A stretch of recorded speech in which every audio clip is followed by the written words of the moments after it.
Ma'am, you are not audible.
हाँ जी बेटा, देखिए जरा, एम आई ऑडिबल नाउ?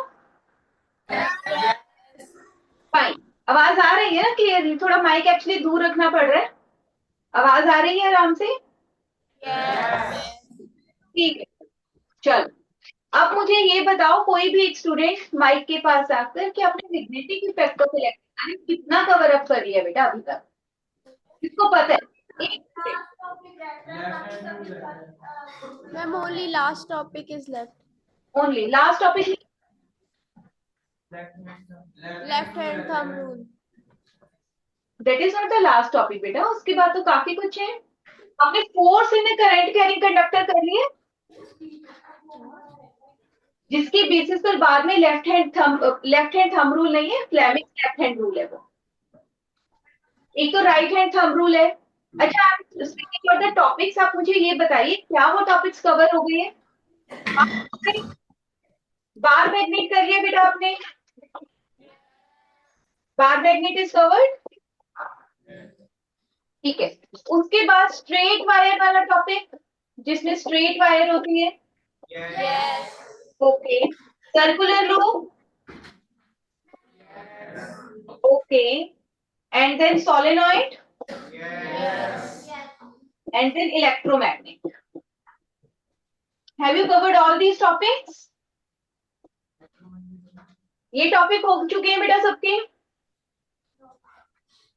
यहाँ तक हो गया ना सबका?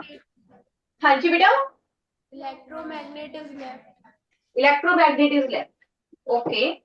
आफ्टर दैट मुझे एक टॉपिक और बताइए, force in a current carrying wire. Current carrying wire, ये वाला टॉपिक हो गया। आपकी एक एक्टिविटी है एनसीईआरटी में, चेक करो जरा, I am not getting the page number. देखिए जरा, force on a current carrying wire placed in a magnetic field, ये हेडिंग होगा बेटा उसका, placed in a magnetic field. Have you covered this topic? Because this topic is very very important. No. जरा, क्योंकि इसके बाद ही आपको लेफ्ट हैंड रूल करवाएंगे, फ्लेमिंग्स लेफ्ट हैंड रूल इसी के बाद होगा बेटा। ये बताइए मुझे, No. है ना? इसके बाद जो हमारे टॉपिक्स आते हैं वो होता है एसीडीसी, क्या ये किया है? No. And domestic electric circuit, okay, मतलब इसके आगे नहीं किया हुआ ना आपने? No. Short circuiting, overloading, earth wire वगैरह कुछ नहीं किया हुआ, वायरिंग सिस्टम। No. ठीक है बच्चे, अब हम कहाँ से स्टार्ट करना चाह रहे हो? स्टार्टिंग से करना है या जहां से आपका कंटिन्यू होना चाहिए वहीं से कर लें? तो we are going to start with the topic of electromagnet, right? यहीं से स्टार्ट करेंगे। इसकी पहले का सबको क्लियर है? ठीक, चलिए।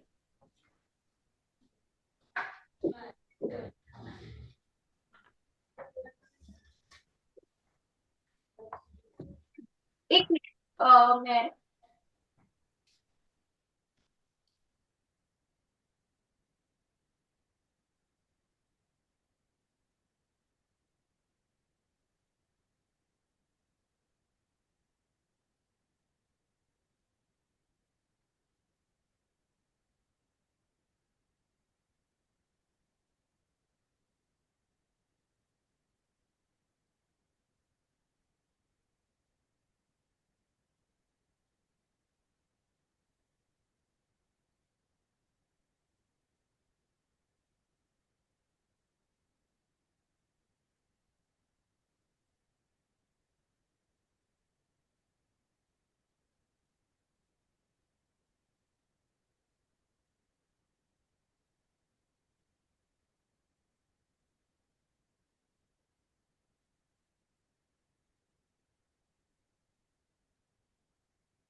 हाँ जी बेटा, आप mean time activity 12.3 in the old books of NCERT and 11.3 in the new book of NCERT, वो निकालिए जरा जल्दी से।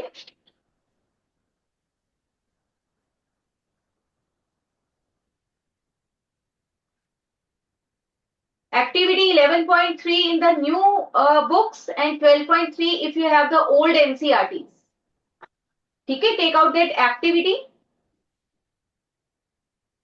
and read the steps. Activity 12.7. 12.3 is the topic and 12.7 is the activity. जल्दी से take out NCERTs everyone. 10th है front desk के जो दो बॉयज हैं, अपना आई कार्ड बाद में सेट करना बेटा। हो चुका सेट, निकाल के रख दो इसको साइड पर। बुक निकालो जरा जल्दी से। चलिए देखो, हट नहीं रहे हो। बुक निकालो बेटा जरा जल्दी से। Activity 12.7 in the old books and 11.7 in the new books. Take it out बेटा।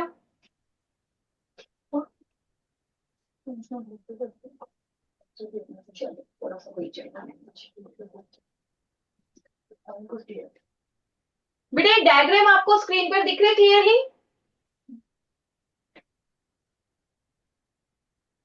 Is this diagram clear? Okay ठीक है बच्चे। देखो पहले तो हम टॉपिक का मतलब समझते हैं, टॉपिक क्या क्या रहा है। हेडिंग क्या है देखो टॉपिक का, force on a current carrying conductor in a magnetic field.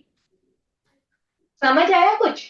कह रहे कि फोर्स, अगर कोई करंट कैरिंग कंडक्टर है लाइक दिस, अगर ये करंट कैरिंग कंडक्टर है और इसको हम मैग्नेटिक फील्ड की प्रेजेंस में रखते हैं, तो इसके ऊपर कुछ फोर्स अप्लाई होगा, it will move.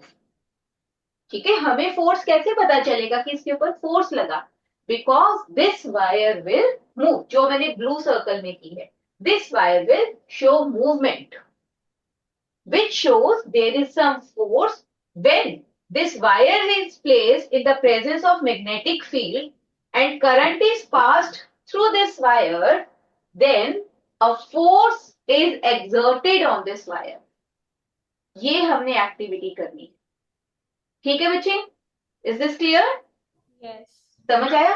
Very important topic, question आता ही आता है इसमें से, काफी कुछ को समझने वाली है इसमें चीजें। देखो क्या चीज है, सबसे पहले तो हम, आप देखो हमने इसमें लिया क्या क्या। ठीक है, एक तो वायर है, this is the wire A B. ठीक है, एक हमने यू शेप मैग्नेट ली है जिसका एक पोल नॉर्थ है और एक पोल साउथ है। ठीक है, उसके बाद हमने इस अरेंजमेंट को सेट किया है स्टैंड के हेल्प से, और इस वायर में से करंट पास हो रहा है। फिलहाल जो करंट पास हो रहा है वो कहां जा रहा है? From B to A. This is B and this is A, जो फिलहाल है। उसके बाद हम रिवर्स करंट की कंडीशन भी देखेंगे। क्लियर है बेटा इतना? Yes. ये वायर रखी कैसे गई है? देखो जैसे सपोज ये यू शेप मैग्नेट है, वायर को ऐसे रखा गया। आई बात समझ? यू शेप मैग्नेट के बीच में, और इसके जो दो फ्री एंड हैं इसके थ्रू करंट पास हो रहे हैं। क्लियर? देखो एक ये रही वायर और एक ये रही, इसको हैंग किया गया और फिर इनको बैटरी और की के साथ कनेक्ट किया गया। Is this clear? Yes. Arrangement समझ आ गया?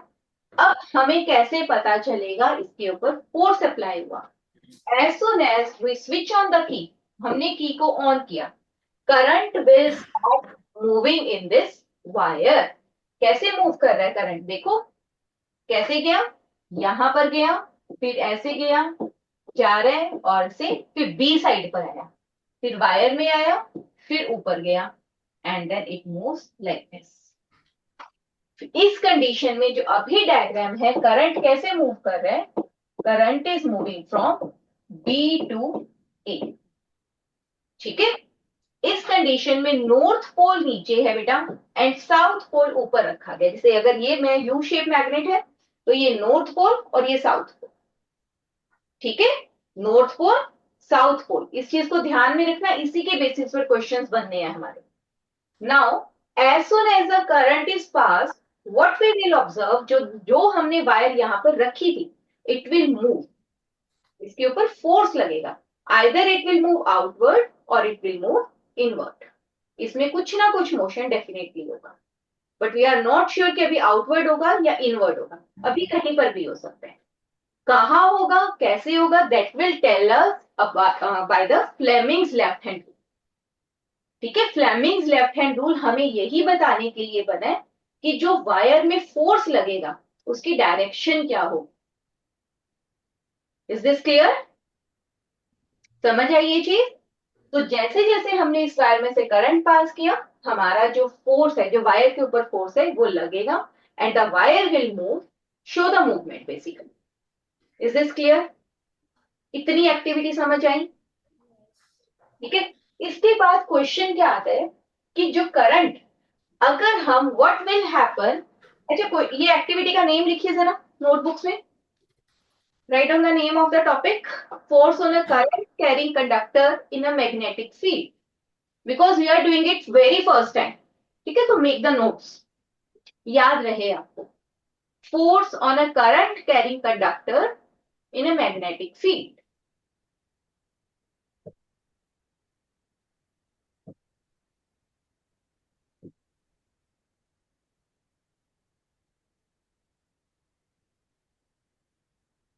ठीक है बच्चे?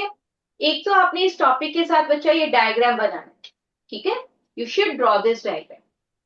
So that आपको क्लियरिटी रहे टॉपिक की. आपकी बुक में बना हुआ diagram, you have to draw this diagram. Steps लिखने की जरूरत नहीं है, जस्ट राइट द क्वेश्चंस जो हम अभी डिस्कस करें. फर्स्ट क्वेश्चन लिखिए, what will happen, what will happen when the current is passed, when the current is passed through the current carrying wire, to the current carrying wire placed in a magnetic field, placed in a magnetic field.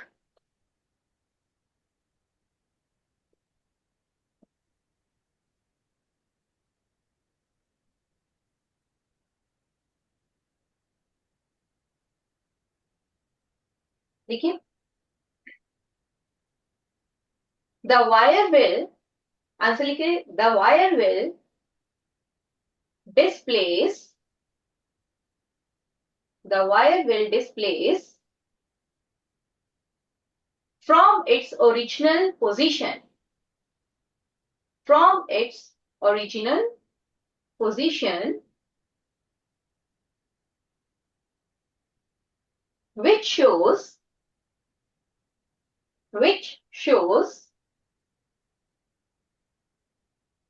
a force is exerted,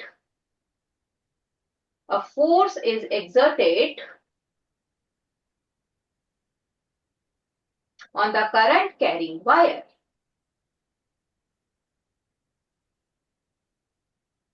Current carrying wire.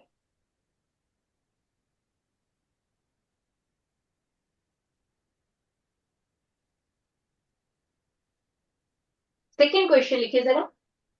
Second question, what will happen?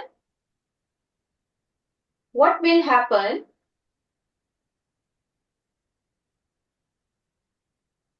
if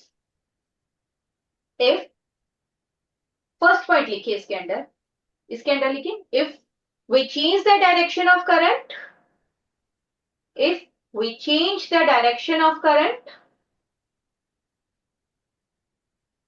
and second लिखिए, if we change the direction of magnetic field, if we change the direction of magnetic field,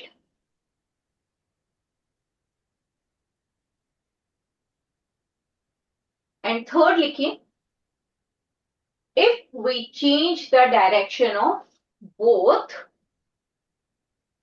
if we change the direction of both current and magnetic field, current and magnetic field.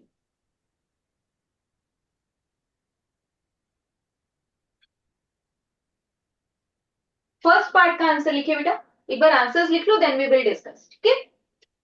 First part का answer लिखिए, the direction of force, the direction of force is reversed, the direction of force is reversed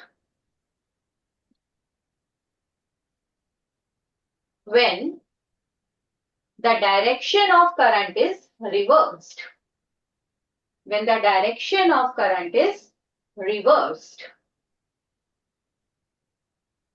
लिख रहे हो ना बेटा सभी? Yes. अपने लिखना है, ठीक है। चलिए सेकेंड पार्ट।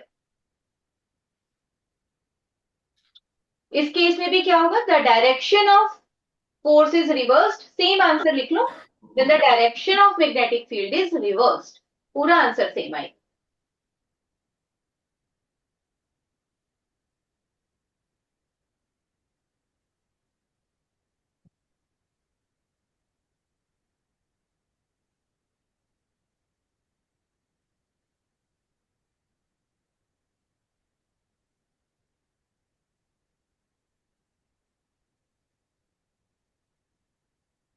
डन।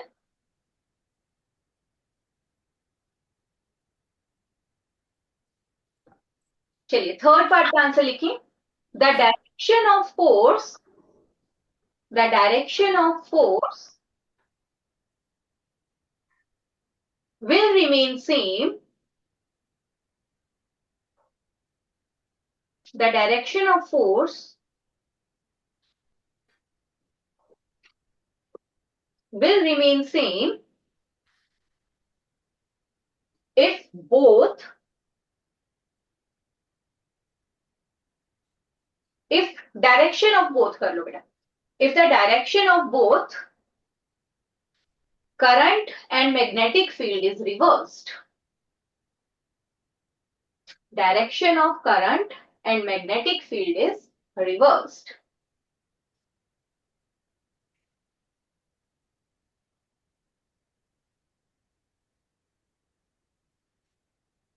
क्लियर है बच्चे इतना?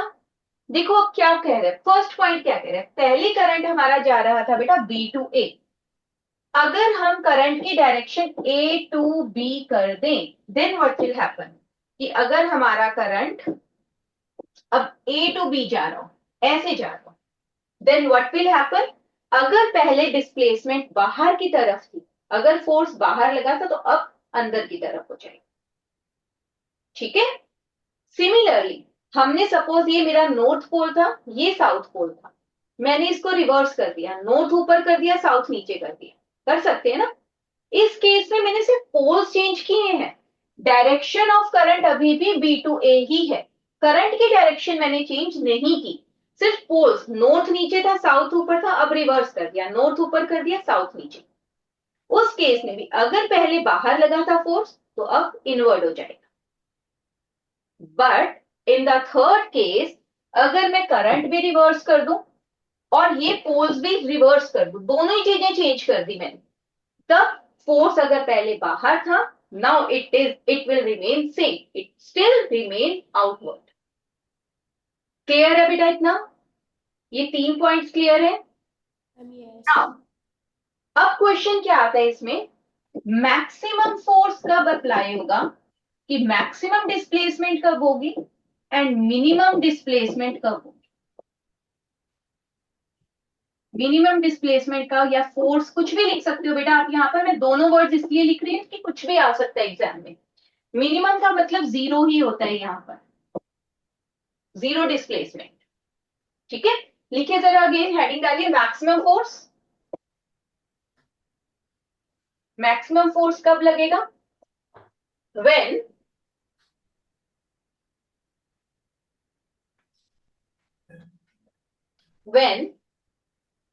Current and magnetic field, when current and magnetic field are perpendicular to each other. Current and magnetic field are perpendicular to each other. ठीक है, मतलब करंट ऐसे जा रहे और मैग्नेटिक फील्ड ऐसे है, बिल्कुल नॉर्थ यहां पर, साउथ यहां पर, ऐसे मैग्नेटिक फील्ड जा रही। समझ आई बात? करंट वायर में सीधा और मैग्नेटिक फील्ड ऐसे जा रही, दे आर परपेंडिकुलर। उस टाइम जो वायर होगी उसके ऊपर फोर्स मैक्सिमम अप्लाई होगा। क्लियर है बच्चे? सेकेंड, मिनिमम फोर्स या मिनिमम डिस्प्लेसमेंट लिखिए जरा, minimum force when current and magnetic field या direction of current and magnetic field are parallel to each other. Are parallel to each other. Clear है बेटा? इसका मतलब क्या है? जैसे कि ये नॉर्थ पोल था, ये साउथ पोल था, वायर भी ऐसे रख दिया, ऐसे नहीं रखी। देखो नॉर्थ से साउथ ऐसे जा रही है ना मैग्नेटिक फील्ड, नॉर्थ से साउथ की तरफ ऐसे रखोगे तो परपेंडिकुलर का केस बनता है, और अगर ऐसे रखा तो पैरेलल हो गया ना दोनों, नॉर्थ और साउथ। मैग्नेटिक फील्ड भी ऐसे जा रही है और वायर भी ऐसे रखी है, तो करंट भी ऐसे ही जाएगा, तो ये पैरेलल। इस टाइम कोई डिस्प्लेसमेंट नहीं होगी। Is this clear? No displacement will occur. So force is zero or minimum when the current is perpendicular to magnetic field. उस टाइम ये मैक्सिमम फोर्स होगा, और मिनिमम कब होगा? when current is parallel to magnetic. ठीक है, ये topic समझ आया बेटा पूरा? क्लियर हो गया? Any doubt? कुछ पूछना? मैंने सारे इंपॉर्टेंट कॉन्सेप्ट आपको समझा दिए। डायरेक्शन ऑफ करंट रिवर्स करने से क्या होगा, डायरेक्शन ऑफ मैग्नेटिक फील्ड से क्या होगा रिवर्स करने से, दोनों रिवर्स हो जाएंगी तो क्या होगा, एंड मैक्सिमम फोर्स कब होता है और मिनिमम फोर्स कब होता है। All these are topics related to this concept. ठीक है, चलिए इसके बाद इसी बिहाफ पर आपका आता है Fleming's left hand rule. Rule लिखिए जरा, right the statement.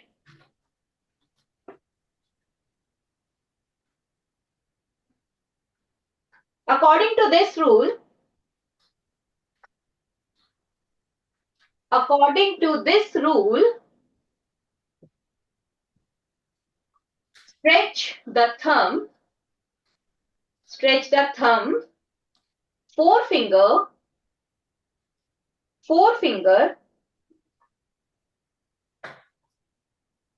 and middle finger, of your left hand,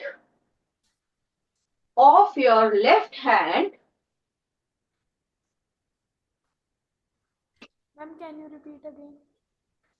from the beginning. Yes. लिखिए, according to this rule, stretch the thumb, forefinger, and middle finger of your left hand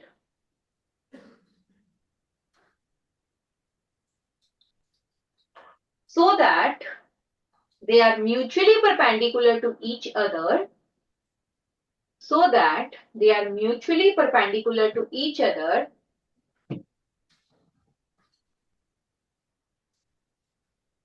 and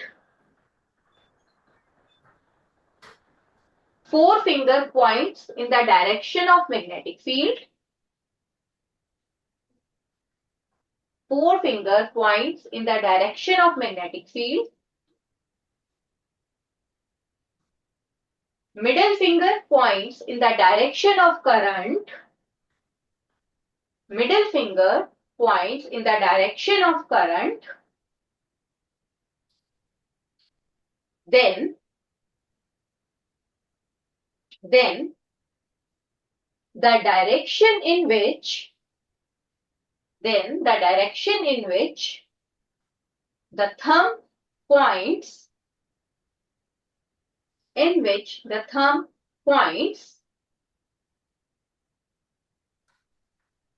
gives the direction of force.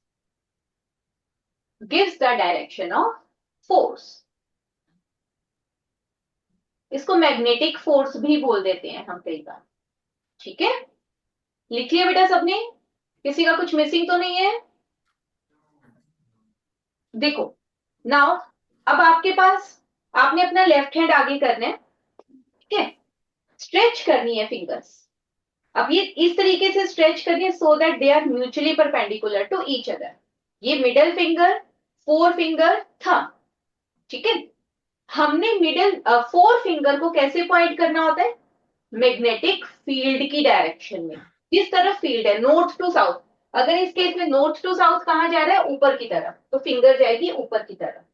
Current आ रहा है इधर की तरफ, ये finger ऊपर गई, middle finger इधर की तरफ आई। थंब कहां पॉइंट कर रहा है? थंब कहां पॉइंट कर रहा है मेरा? Towards the board, inward point कर रहा है।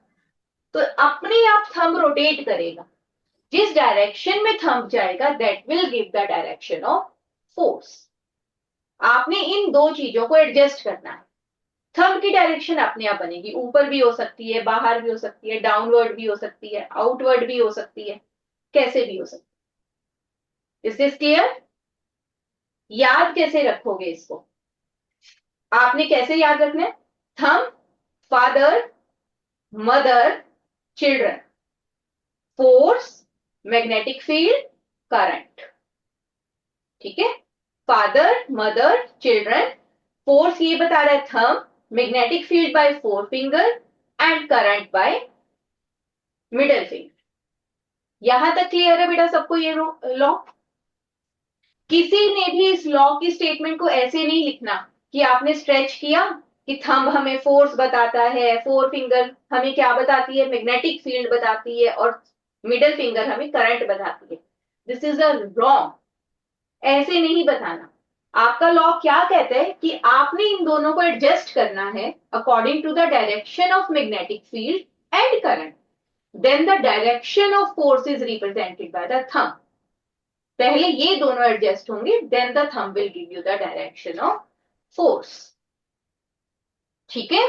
सीधा सीधा नहीं बताना, हम मतलब नहीं पूछ रहे हैं कि थंब का मतलब क्या है, यहाँ पर फोर फिंगर का मतलब क्या है। This is not the law, clear है? ये बहुत कॉमन मिस्टेक है कि स्टूडेंट्स करते हैं, वो लॉ को लिखते ही ऐसे हैं कि थंब हमें ये बताते हैं, फोर फिंगर हमें ये बताती है, मिडिल फिंगर ये बताती है। This is not the law, so B very careful while writing this. ये क्लियर है बेटा यहां तक सबको? Yes. क्लियर? तो अब हेडिंग डालिए इलेक्ट्रोमैग्नेट, पहले करना था हमने वैसे, इलेक्ट्रोमैग्नेट रह गया। चलिए लिखिए जरा। अच्छा, कोई कौन मुझे बताएगा what do you mean bye solenoid? वहीं से थोड़ा रिकॉल करते हैं फिर इलेक्ट्रोमैग्नेट पर आते हैं। एनीवन?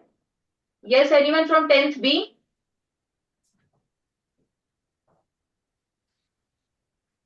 Yes, 10th B। आज तो सारे स्टूडेंट्स प्रेजेंट हैं, लास्ट क्लास में आज कम थे ना students. Abhiroop, 10th B Abhiroop Kaur.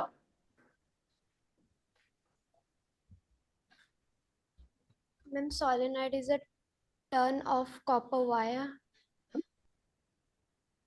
ठीक है, आगे बस। wrapped closely, wrapped closely in the shape of cylinder. Cylinder, okay, ठीक है। चलिए बैठिए सीट पर। स्प्रिंग, अपने स्प्रिंग पेन के अंदर होता है, सबने देख रखा होगा। पर ये आपका सोलेनॉइड है द लार्जर फॉर्म, अगर उसको बड़ा कर देंगे तो वो आपका सोलेनॉइड बन जाएगा। सोलेनॉइड की खासियत होती है कि उसकी लेंथ हमेशा उसकी थिकनेस से ज्यादा रहेगी। ऐसा ना हो कि थिकनेस ज्यादा हो और लेंथ कम हो, ऐसा नहीं होता। Length is always greater than it's thickness, वो रहेगा सोलेनॉइड, स्प्रिंग की तरह जो हमें दिखेगा। Is this clear? ठीक है।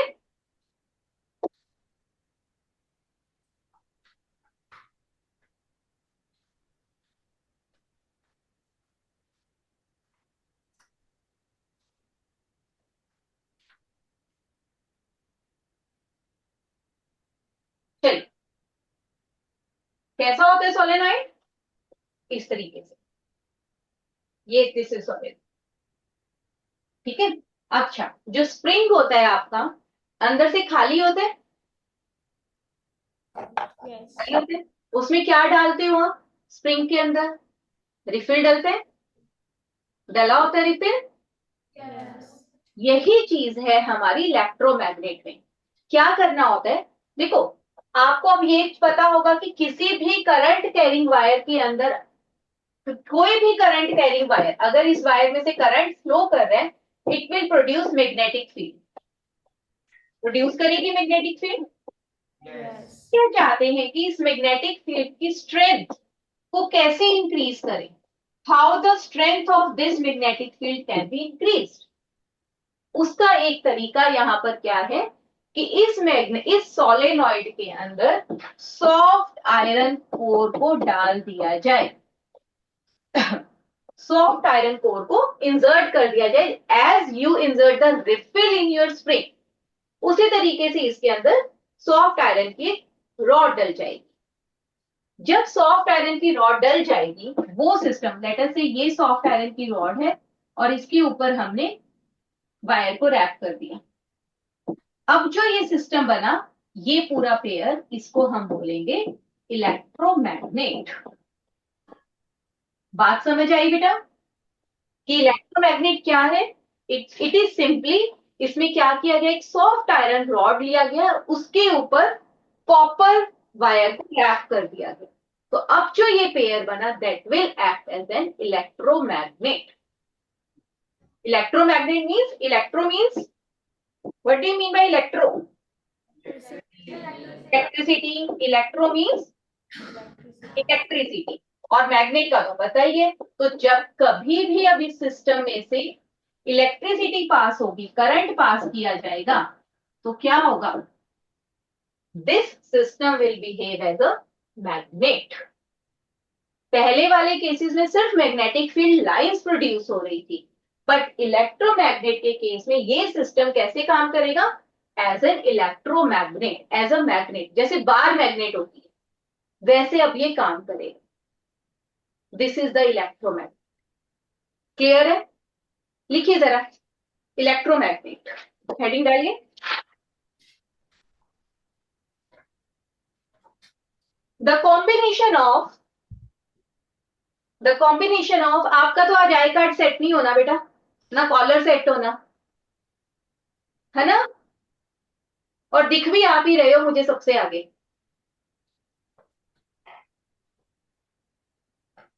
पढ़ लो बेटा, पढ़ लो। चलिए, the combination of a solenoid, combination of a solenoid and a soft iron core, and a soft iron core is called an electromagnet, is called an electromagnet.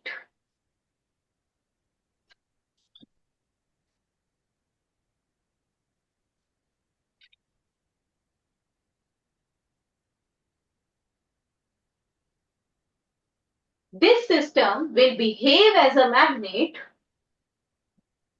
This system will behave as a magnet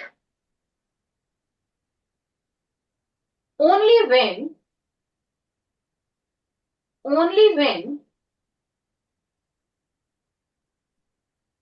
electric current is passed through it. Electric current is passed through it. बेटा diagrams mark करवा रही हूँ, सबने topic के साथ साथ बनाने हैं डायग्राम्स, ठीक है? Diagram figure number 12.11 in old books, अगर नहीं है तो 11.11 हो जाएगी, ठीक है? ये डायग्राम इलेक्ट्रोमैग्नेट का सबने ड्रॉ करना है, ठीक है? क्लियर है? चलिए, ये समझ आया इलेक्ट्रोमैग्नेट। आगे इसमें क्वेश्चन आता है, कुछ इंपॉर्टेंट पॉइंट्स है, बनाकर लिख लीजिए बेटा। इंपॉर्टेंट पॉइंट्स हेडिंग डाल लो, जिनके बेसिस पर आपके क्वेश्चंस बनते हैं। इंपॉर्टेंट पॉइंट्स, इसमें फर्स्ट पॉइंट लिखिए जरा। The core of an electromagnet, the core of an electromagnet must be soft iron. ये soft iron क्या होता है? What do you mean by this soft iron? कौन बताएगा? कंप्लीट कर लो answer, then we will discuss. Because soft iron loose, because soft iron lose all of the magnetism, lose all of the magnetism. Repeat करना ma'am. मैं please repeat करिए. ये कौन बोल रहा है रिपीट करने के लिए? एक बार खड़ा हो, खड़े होकर बताओ मुझे जरा. दविंदर.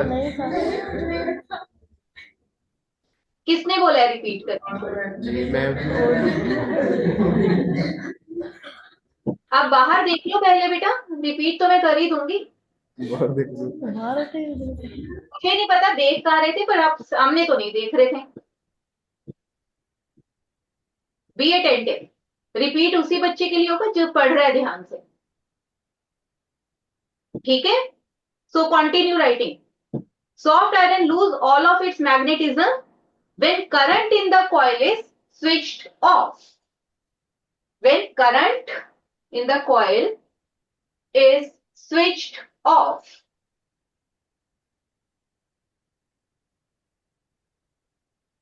Second point लिखें.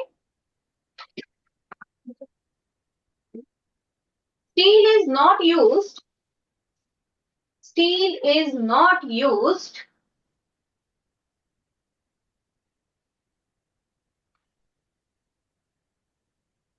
as a core of an electromagnet. As a core of an electromagnet, because it will become a permanent magnet. Because it will become a permanent magnet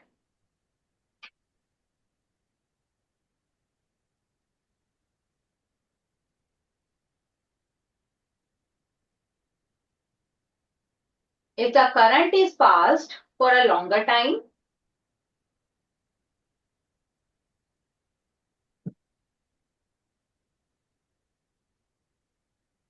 Current is passed for a longer time.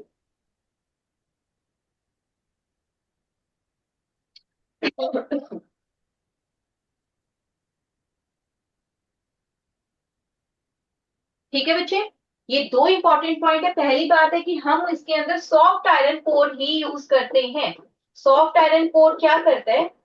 जैसे ही हमने current stop किया, हमने solenoid या electromagnet में से current पास करना बंद किया, वो जो सॉफ्ट आयरन कोर था it will again become iron. ठीक है, जब तक उसमें से करंट पास होगा it will behave as an electromagnet. Otherwise as soon as the current is stop it will behave as an simple iron piece. Steel. Steel क्या होता है आप बताओगे जरा, आपने पढ़ा होगा शायद. स्टील एलॉय होता है. किस किस का होता है एलॉय? ये क्या क्या? यस, बताइए.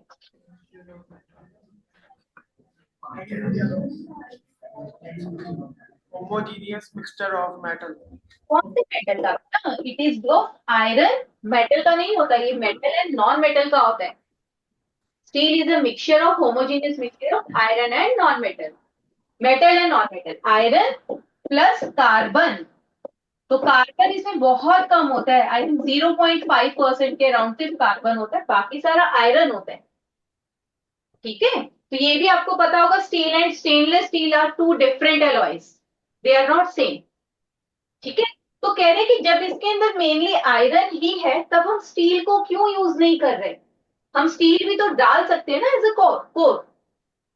स्टील नहीं कर रहे क्योंकि अगर स्टील में से थोड़ा ज्यादा टाइम के लिए करंट पास कर दिया गया then steel will become a permanent magnet.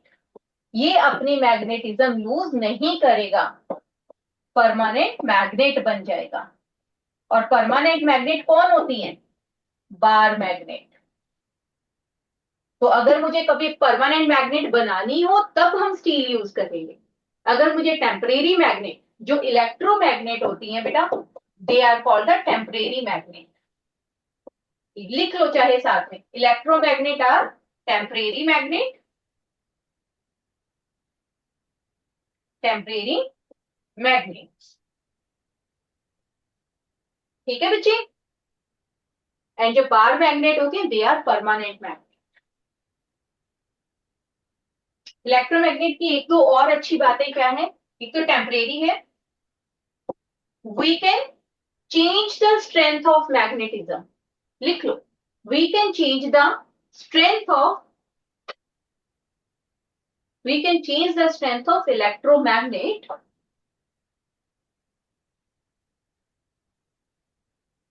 we can change the strength of electromagnet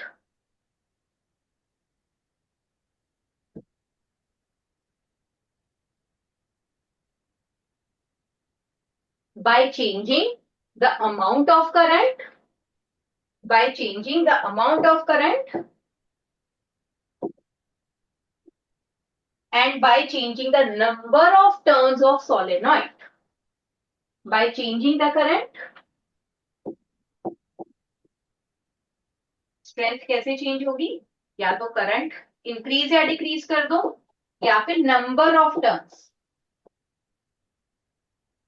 in a solenoid कम या ज्यादा कर दो। करंट कम कर दिया तो इलेक्ट्रोमैग्नेट वीक हो जाएगी, अगर करंट ज्यादा कर दिया तो इलेक्ट्रोमैग्नेट की स्ट्रेंथ ज्यादा हो जाएगी। तो यूज कहां होती है, कौन बताएगा मुझे। बेसिकली इलेक्ट्रोमैग्नेट देखा भी होगा आपने सबने,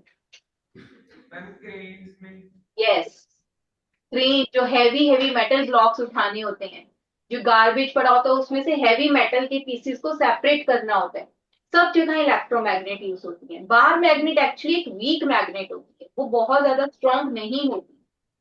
जहां पे हमें मैग्नेट की ज्यादा स्ट्रेंथ चाहिए वहां इलेक्ट्रोमैग्नेट यूज होगी। Is this clear? टॉपिक समझ आ गया बेटा यहाँ तक? कोई डाउट? डायग्राम सबके बने होने चाहिए। If we have the class on tomorrow then I will check the diagrams, ठीक है। Your teachers will also check, I will also. किसी को भी रैंडमली बुलाकर मैंने 5-6 नोटबुक्स देख लेंगे डायग्राम्स बने हुए हैं या नहीं, पूरे डायग्राम्स बने हुए होने चाहिए। अब यहां तक सबको क्लियर? हमारा इलेक्ट्रोमैग्नेट आपका लेफ्ट था, force in a current carrying wire आपका टॉपिक लेफ्ट था। ये दो टॉपिक हमारे कवर हो गए। Is this clear? चलिए, now we will move to the next topic. अच्छा, इसमें एक पॉइंट और लिख लीजिए इलेक्ट्रोमैग्नेट में, produce strong magnetic field, produce strong magnetic field. अभी लिख लो क्योंकि बाद में भूल ही जाएंगी चीजें आती। Produce strong magnetic field and एक और लिख लीजिए, polarity that is north and south poles can be reversed, can be reversed। हाँ। इसमें एक चीज और मैं आपको बता दूं, ये लिख लो पॉइंट्स, एक ये वाला न्यू है और एक ये वाला न्यू है, ये लिख लो दोनों पॉइंट्स।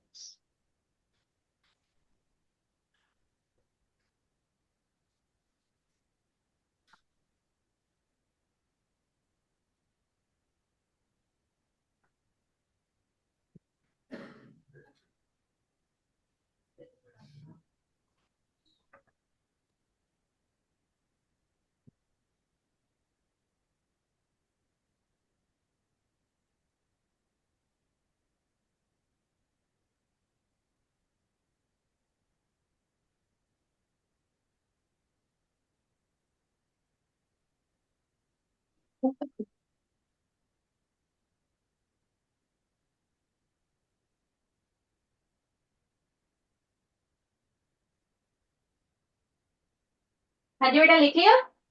देखो, अगर आपके पास एक इलेक्ट्रोमैग्नेट है तो मैग्नेट का नॉर्थ पोल साउथ पोल होता है, क्योंकि ये क्वेश्चन कई बार आ जाता है, डायग्राम बना होगा आपको, क्वेश्चन क्या आएगा, mark the north pole and south pole of the magnet. ठीक है, सर सर्कुलर लूप में भी होता है, सर्कुलर लूप में जब मैग्नेटिक फील्ड होती है उधर भी नॉर्थ पोल साउथ पोल बनते हैं, हर एक केस में बनेंगे नॉर्थ पोल। तो क्या आप मुझे बताओगे इसका नॉर्थ पोल कहाँ होगा और साउथ पोल कहाँ होगा? किस किस को पता है? Just raise your hands. Okay, 10th B में से एक ही हैंड रेज हुए। आ जाओ बेटा, आप आगे आ जाओ। मैम राइट साइड होगा उसका नॉर्थ। जहां मैंने अभी ग्रीन मार्क किया वहां क्या होगा? मैम यहाँ पर साउथ पोल होगा। यहाँ साउथ होगा और यहाँ नॉर्थ होगा। Very good, go back to your seat. किसको पता है कि क्यों? अच्छा, रीजन भी बता दो बेटा। आ जाओ आ जाओ, रीजन भी बता दो मुझे इसका। बिकॉज जो मैग्नेट होती है उसके इनसाइड जो मैग्नेटिक फील्ड लाइंस होती हैं वो साउथ से नॉर्थ तक ट्रेवल करती हैं और बाहर नॉर्थ से साउथ तक ट्रेवल करती हैं। तो ठीक है, नॉर्थ टू साउथ जा रही है, तो अगर यहाँ पे नॉर्थ होता यहाँ साउथ होता तो ऐसे चली जाती, उसमें क्या था? इसमें तो कोई इश्यू नहीं था। मैम बिकॉज वो एंटी क्लॉकवाइज है। यस, रूल हमारा चलता है बेटा यहाँ पर। गो बैक टू सी।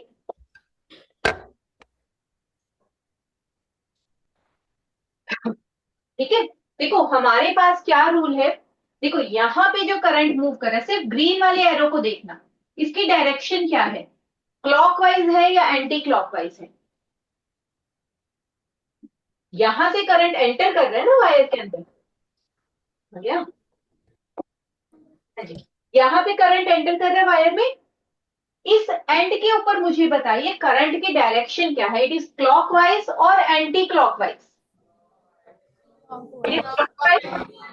अगर करंट क्लॉकवाइज एंटर करता है, जिस एंड पर करंट क्लॉकवाइज एंटर करेगा वो एंड होता है साउथ पोल, और ऑपोजिट बन जाएगा नॉर्थ पोल।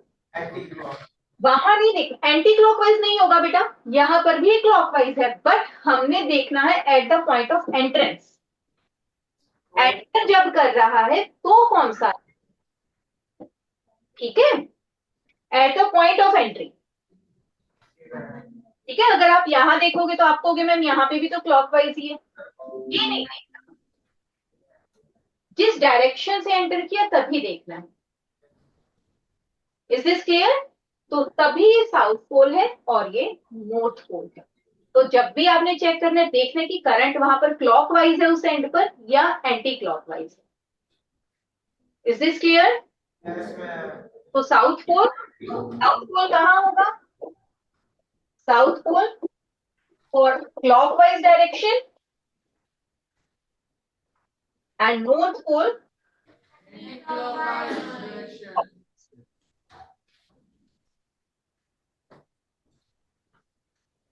जी। चलिए, इसमें एक डायग्राम भी बनता है, ऐसे करके बना लो अगर बनाना है तो। ये बना, तो ये साउथ पोल, ठीक है? एस लिखा है ना मैंने। देखो ये करंट डायरेक्शन कैसे जा रही है, क्लॉकवाइज जा रही है इसकी।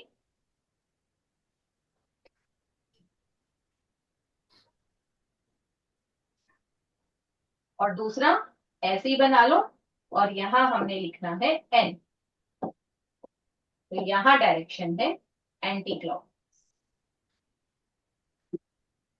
ठीक है,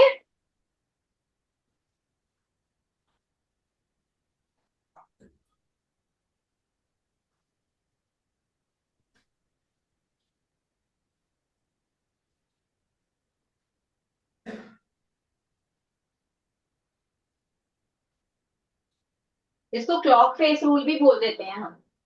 इस रूल का नाम हम लिख लेते हैं clock face rule. Anti clock है या क्लॉकवाइज है। चलिए, now put the new heading, new topic, alternating current and direct current. Alternating current and direct current. ये हो गया सबका? Next topic alternating current and direct current. सबसे पहले हेडिंग डालिए ऑल्टरनेटिंग करंट। लिखिए जरा, if the current reverse the direction, if the current reverse the direction after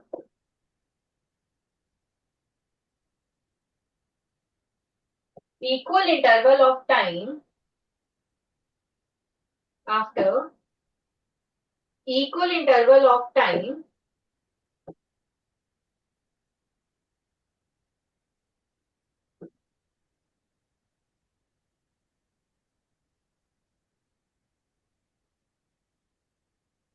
is after equal, it is called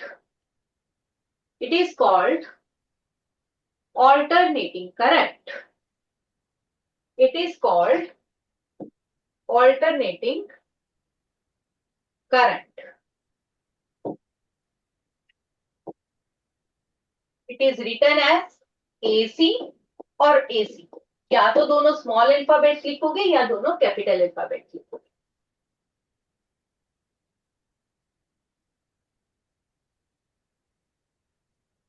ये डायग्राम बनाओ, यहाँ पे प्लस, यहाँ माइनस.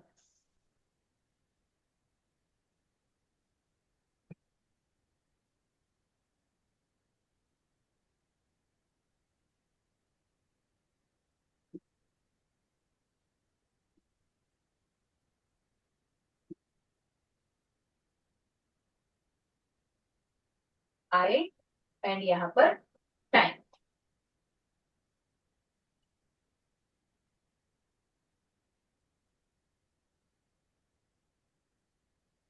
बना लिया बेटा डायग्राम? Yes. आगे लिखिए इसमें, the alternating current produced in India, the alternating current produced in India has a frequency of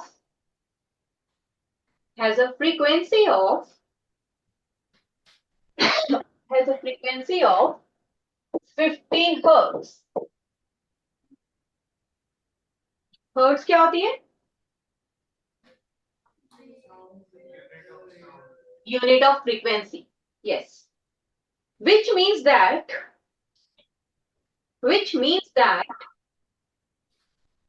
alternating current reverse its direction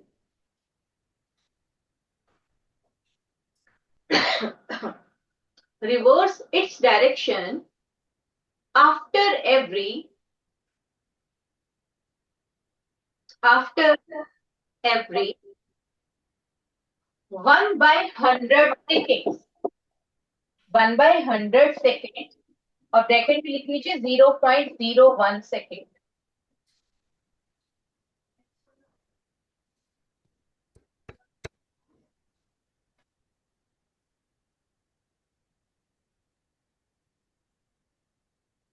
हमारे हाउस होल्ड सर्किट में कौन सा करंट होता है? ऑल्टरनेटिंग या डायरेक्ट करंट?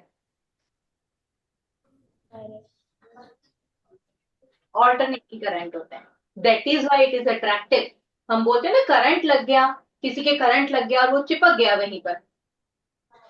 सुना है ना कई बार. तो क्यों है? क्योंकि हमारे जो डिवाइसेस हैं, हमारे पास जो करंट आता है that is alternating current. Alternating current attractive होते हैं. तो अगर किसी पर्सन की बॉडी में से करंट पास कर गया थोड़े से ज्यादा टाइम के लिए, वो उस डिवाइस की तरफ अट्रैक्ट हो जाएगा. ठीक है, लिखिए इसमें ऐसे एग्जांपल लिख लीजिए. फॉर एग्जांपल कहां कहां ये मेनली यूज होता है alternating current? Hydroelectric power plant, AC generators, etc. AC generators, etc.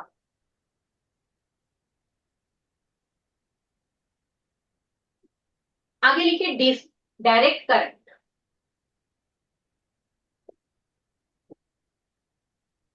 Direct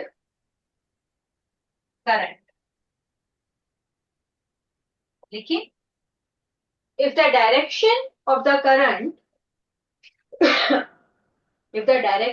current is not reversed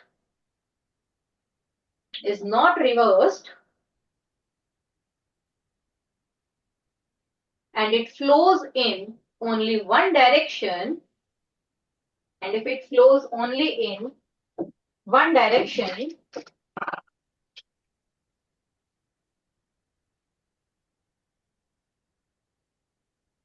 then it is called direct current.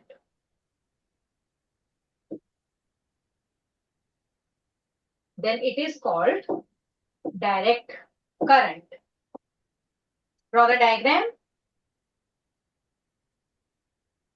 It is represented by capital DC or small dc. दोनों capital alphabets, either both small.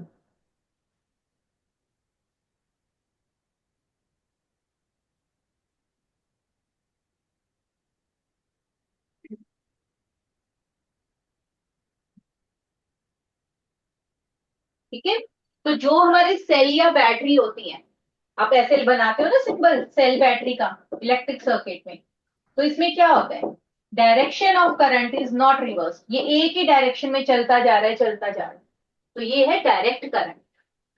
जहां पर भी cell या battery use हो रहे हैं वहां पर करंट कौन सा यूज हो रहा है, direct current. Is this clear? आगे लिखिए ना। For example current from a cell or battery, current from a cell or battery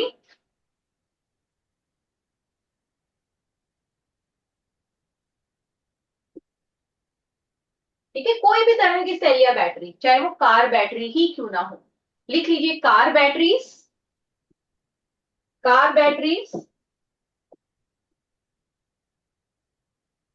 and DC generators, DC generator.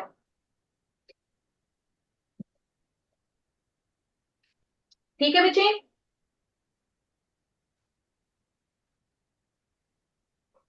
Clear है? आगे इसमें जरा एक टॉपिक और लिखिए, advantages of AC over DC. Advantages of AC, advantages of AC over DC. First लिखिए जरा, first point, any desired voltage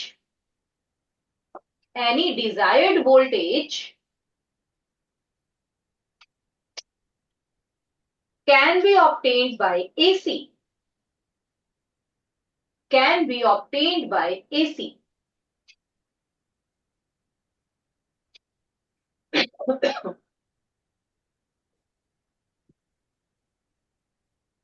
AC can transmit it. Second point, AC can transmit it through different places,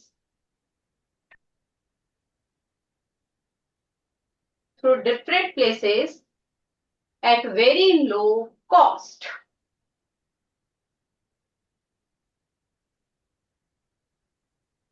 ठीक है, next लिखें, AC can be easily converted into DC. AC को DC में convert किया जा सकता।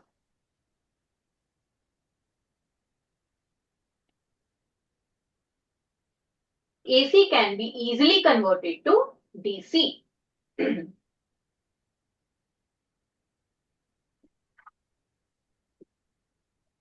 चल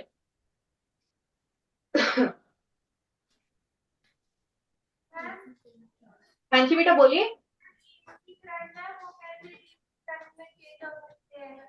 बेटा आवाज नहीं आ रही है क्लियर, बहुत क्रैकिंग सी आ रही है, थोड़ा माइक के पास आकर बोलो। मैम एसी करंट कैसे डीसी करंट में चेंज हो सकता है? ये ना प्रोसेस होता है, ट्रांसफॉर्मर वगैरह के थ्रू होता है, ये डिवाइसेस होती हैं जिसमें हम कन्वर्ट करते हैं। जैसे हमारे टेलीविजन भी होते हैं ना, तो उनमें पहले कौन सी सप्लाई आती है, एसी आती है, एलईडीज वगैरह में वो इंटरनल ट्रांसफॉर्मर चीजें लगी होती हैं जो उस ऑल्टरनेटिंग करंट को डीसी में चेंज करती है, इंटरनली सिस्टम होता है फिर। Okay ma'am. चलिए आगे लिखे, disadvantages of AC over DC, disadvantages of AC over DC. थोड़ा सा टॉपिक रह गया हमारा, चलिए लिखिए, फर्स्ट पॉइंट लिखिए, AC is more dangerous, AC is more dangerous than DC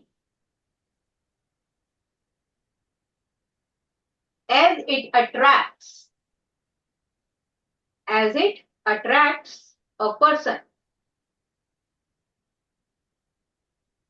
attracts a person.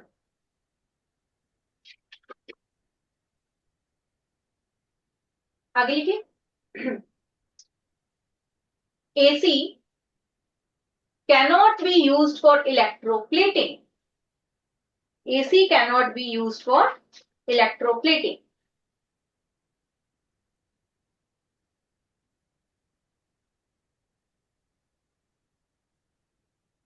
हाँ जी बच्चे, डन। Ma'am yes.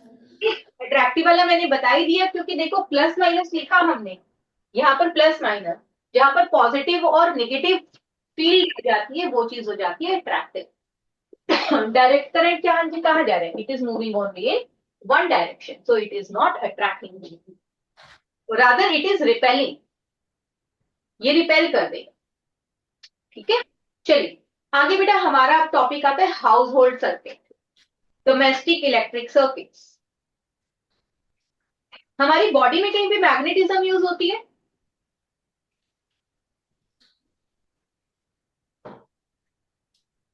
यस, कोई हमारे बॉडी का कोई ऑर्गन, कोई पार्ट जहां पर मैग्नेटिज्म होती है,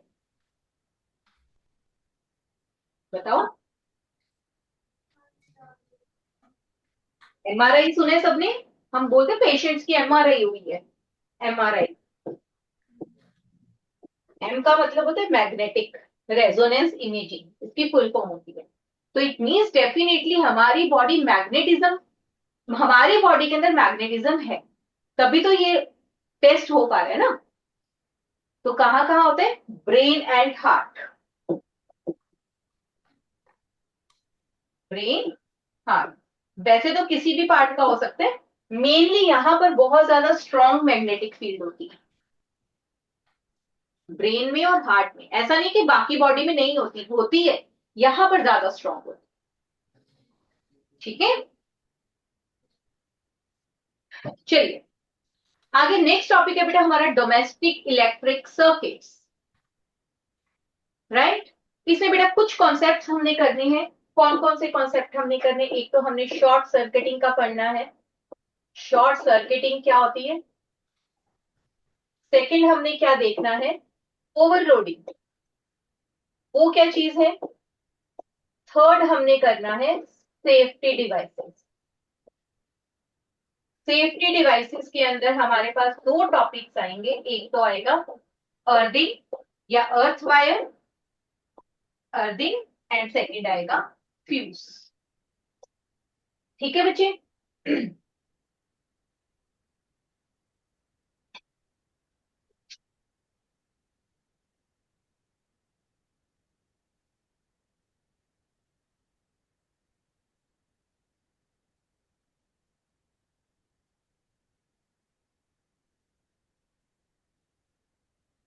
देखिए, डोमेस्टिक इलेक्ट्रिक सर्किट हेडिंग डालिए एंड लिखिए जरा इसमें।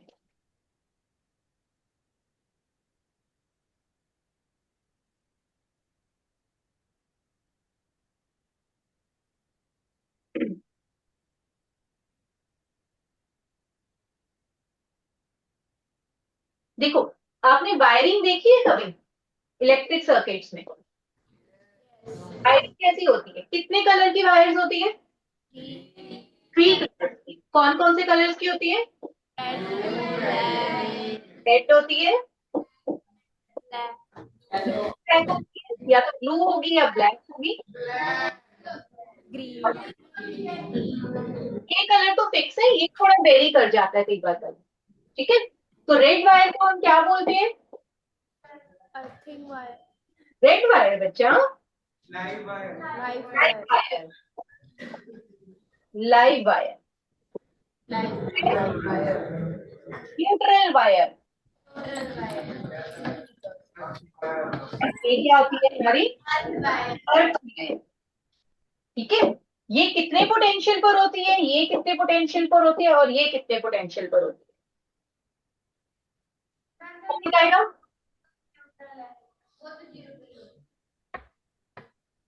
बताइए।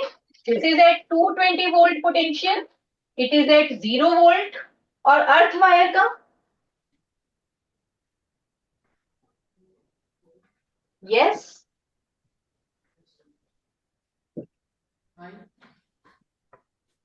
अर्थ वायर किसी पोटेंशियल पर होती भी है या नहीं होती? नहीं होती। ये ना जर्नली क्या किया जाता है, इसको हायर पोटेंशियल पे रखा जाता है क्योंकि इसका काम क्या होता है, एक्स्ट्रा करंट को अर्थ के अंदर भेज देना। तो जो अर्थ के अंदर डिवाइस लगी होती है उसका पोटेंशियल 0 वोल्ट होता है और अर्थ वायर का पोटेंशियल 0 से ज्यादा रहता है। ठीक है, आपने इलेक्ट्रिसिटी में पढ़ा होगा current flows from higher potential to lower potential. पढ़ा है ये? किसी किसी को याद हो तो? Higher potential to lower potential जाता है बेटा। जैसे कि अगर ये मेरा 5 वोल्ट पर है और ये 2 वोल्ट पे है तो करंट ऐसे जाएगा, रिवर्स नहीं आ सकता, 2 to 5 नहीं जाएगा। ठीक है, तो earth wire is kept at higher potential then the plate which is put inside the earth, उसका पोटेंशियल 0 रखा जाता है। ठीक है, तो आप चाहे इस ब्लॉक को यहां से हटा दो, इसको जरूरत नहीं, बट ऊपर वाले दोनों पता होने चाहिए ना। ठीक है, ये लिखने के बाद अब एक लाइन और लिखिए which is important. The two separate circuits, the two separate circuits are used in our household circuits, in our household circuits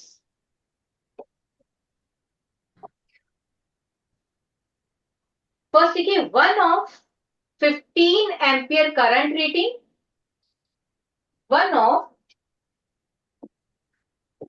15 ampere and second 5 ampere। 15 ampere वाला किस लिए यूज होता है, लिखिए जरा। 15 ampere current rating for appliances, for appliances with higher power rating,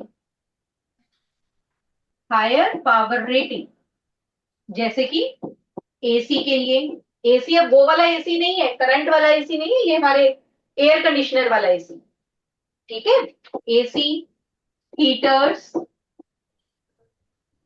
geysers, ठीक है, ऐसी चीजों के लिए जहां पर पावर रेटिंग ज्यादा चाहिए होती है, वहां पर जो करंट यूज होता है दैट इज 15 एम्पियर। ठीक है, 5 एम्पियर कहाँ यूज होगा, लोअर पावर रेटिंग डिवाइसेस के साथ, लोअर पावर रेटिंग। तो क्या क्या आ जाएगा इसके अंदर, जैसे ट्यूबलाइट्स आ गई, ट्यूबलाइट आ गई, फैंस आ गए, ठीक है, बल्ब्स आ गए, छोटी डिवाइसेस। ठीक है, जो 5 एम्पियर से कम करंट विदड्रॉ करेंगी वहां पर 5 एम्पियर, और जो 5 एम्पियर से ज्यादा का करंट लेगी चाहे वो 5.5 भी क्यों ना हो, तो हमें उसको कौन सी करंट, कौन सी डिवाइस पर चलाना पड़ेगा, जो कि 15 एम्पियर करंट दे रही। ठीक है, इज क्लियर? चलिए अब आप लिखिए जरा बेटा।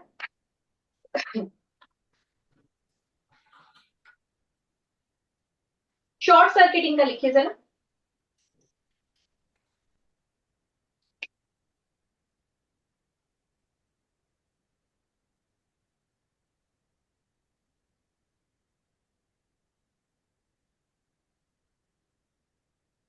लिख लिया हेडिंग? लिखिए। sometime sometime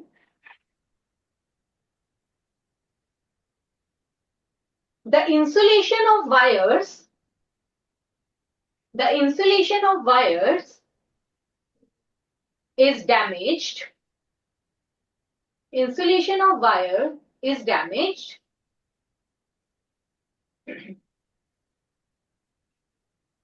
or there is a fault in the appliance, or there is a fault in the appliance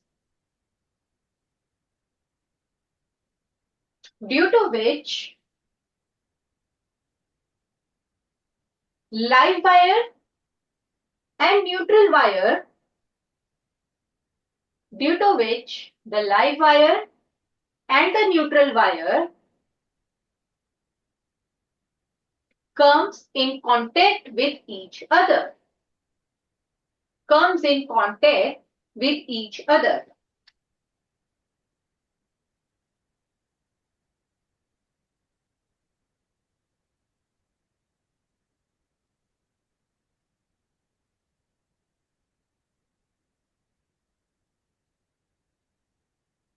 ठीक है, लिखिए, due to which a large amount of current,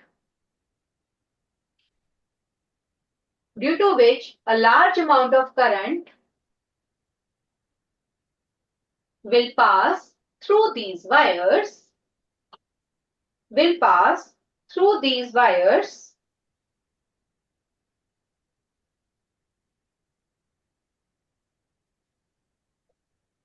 and heats the wire,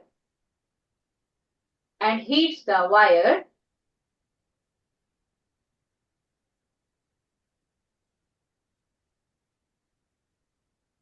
and the fire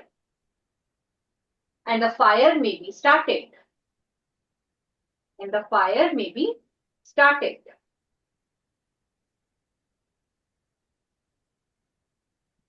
This is called short circuiting. This is called short circuiting.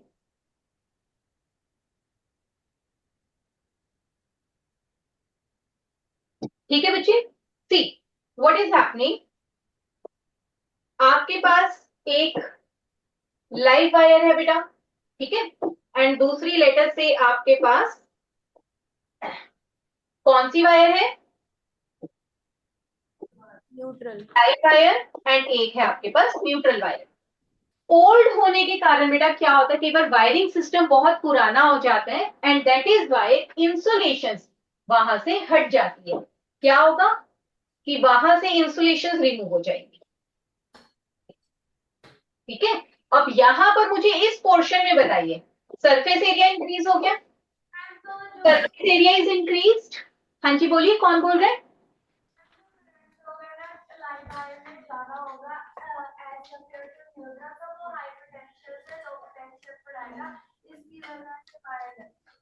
हाँ जी हाँ जी, बिल्कुल बिल्कुल ठीक।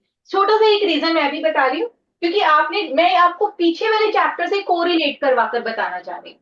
ठीक है, तो क्या होगा देखो, आपने पढ़ा more the lesser is the resistance, lesser is resistance, more is the current. पढ़ा है ये, मोर इज द करंट। आपने पढ़ा होगा resistance is inversely proportional to current.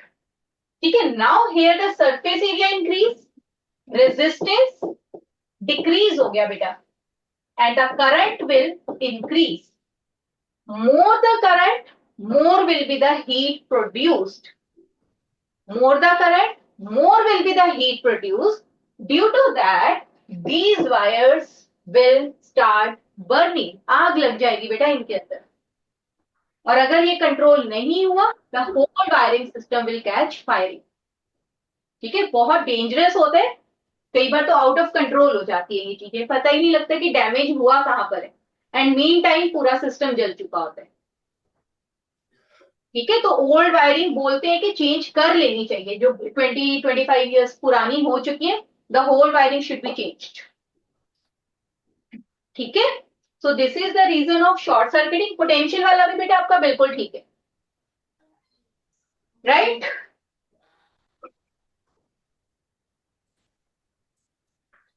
Clear है बच्चे? ये आपने इलेक्ट्रिसिटी चैप्टर में किया होगा बेटा, this is not a part of this chapter. ये इलेक्ट्रिसिटी में हमने रूल किए थे, एंड मोर द करंट वाला कॉन्सेप्ट भी आपने लिया हुआ है, जूल्स लॉ ऑफ हीटिंग में, I square RT, more the current, more will be the heat। ठीक है, रिलेट किया करो बेटा चीजों को, चैप्टर के एक कॉन्सेप्ट को वहीं तक मत रखो, यू शुड रिलेट। देखो यहां पर कॉन्सेप्ट आपका इलेक्ट्रिसिटी वाला यूज हो, इज दिस क्लियर? तो जब पढ़ते हो, जब काम करते हो, तो रिलेशन, एक दूसरी चीजों में रिलेशन देखा करो साथ में, कि उस चैप्टर में ये चीज आई थी तो यहां पर वो कैसे यूटिलाइज हो रही है। क्लियर है बेटा सबको? Ma'am yes. Now next topic is overloading. Notes लिख लिए बेटा सबने? शॉर्ट सर्किटिंग के बारे में किसी ने कुछ रह गया हो, कुछ मिसिंग हो तो बता दो मुझे, नहीं तो we are going to move on the next topic, overloading. As the name suggest, कौन मुझे बताएगा what do you mean by overloading? As a name clearly suggesting what does this what is the meaning of this word? Yes, should I take the name? 10th B.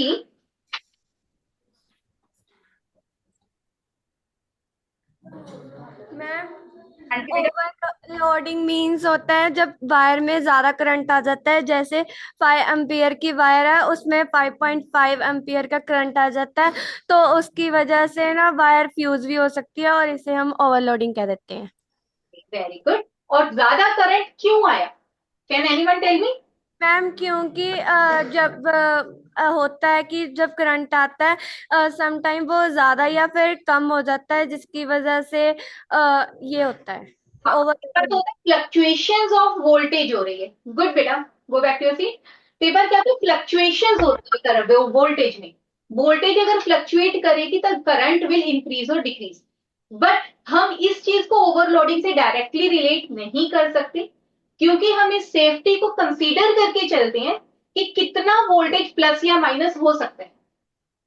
हम prefer करते हैं कि अगर आपका 4.8 4.7 volt ampere per भी कुछ चल रहा है, किसी की रेटिंग इतनी है, उसको मोर देन 5 एम्पियर के अप्लायंस के ऊपर कनेक्ट किया जाए, सॉरी स्विच के ऊपर कनेक्ट किया जाए फॉर द सेफ्टी पर्पस। तो voltage fluctuation is not the exact reason of overloading. Now then what is the exact reason? Overloading, देखो हमारे घरों में बहुत सारी इलेक्ट्रिक डिवाइसेस होती हैं, जैसे कि गीजर, अवन, आयरन, बहुत ज्यादा ऐसे डिवाइसेस हैं जो हाई पावर रेटिंग की होती है। नॉर्मली हम क्या प्रेफर करते हैं कि ये सारी high power rating devices simultaneously switch on ना की जाए। ठीक है, एक दो साथ में चल सकती हैं, हम ट्राई ये करते हैं कि ना ऑन हो तो बेटर है, क्योंकि अगर ये डिवाइसेस ज्यादा अमाउंट में ज्यादा देर तक इकट्ठा ऑन रह गई, the more current will be withdrawn. ठीक है, तो that is one of the reason of overloading, वो ओवरलोड हो जाएगा। दूसरा आपने देखा होगा, हम अच्छा ये मल्टी प्लग के बारे में किस किस को पता है? हम एक मल्टी प्लग यूज करते हैं, स्विच होता है, मल्टी प्लग भी बोल देते हैं, मल्टी स्विच भी बोल देते हैं। किसी ने देखा हो कि ऊपर से भी स्विच डल रहा है, सामने से भी डाल रहे हैं, नीचे से भी एक पे लगा रहे हैं? किस किस ने देखा हुआ ऐसा सिस्टम? ओके, 10th बी में तो देखा हुआ है, 10th ए में नहीं देखा किसी ने? ओके, कुछ कुछ स्टूडेंट्स ने। स्विचेस आते हैं बेटा, हमारे स्विच होते हैं कि वो फिट हो जाते हैं, उसमें ऊपर भी होल्स होंगे, नीचे भी होल्स होंगे, सामने भी होंगे, सभी जगह होंगे, तो हम नंबर ऑफ स्विच को एक बार में वहां पर कनेक्ट कर सकते हैं। बट सपोज करो उस पर्टिकुलर स्विच की रेटिंग थी 5 एम्पियर, आपने वहां पर 3 ऐसी डिवाइसेस लगा दी जिनका टोटल करंट मिलाकर 5 एम्पियर से ऊपर हो रहा था। कई बार आप देखते हो ना हमारे स्विचेस में आग लग जाती है, एकदम से काले हो जाते हैं, क्यों? क्योंकि वहां पर ओवरलोडिंग हो गई है, 5 एम्पियर से ज्यादा का रेटिंग आ रही है वहां पर, तो that is another reason of overloading. ठीक है, लिखिए जरा reason of overloading, write it down.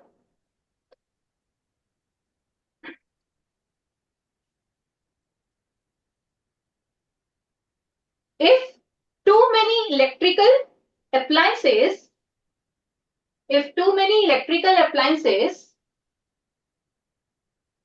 of high power rating,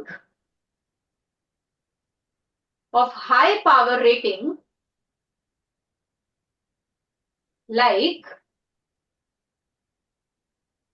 electric iron,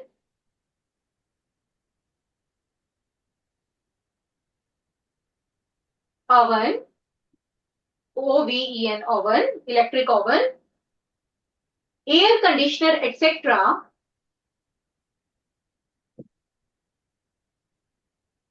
are switched on the same time, are switched on the same time, comma, they draw an extremely large current, they draw an extremely large current from the circuit.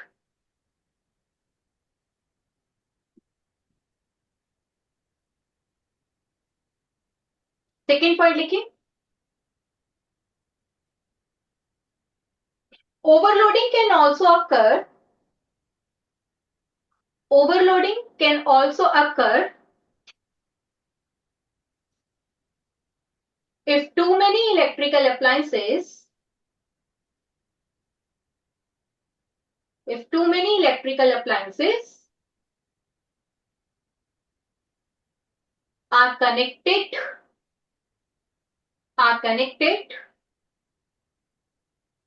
to a single socket, connected to a single socket.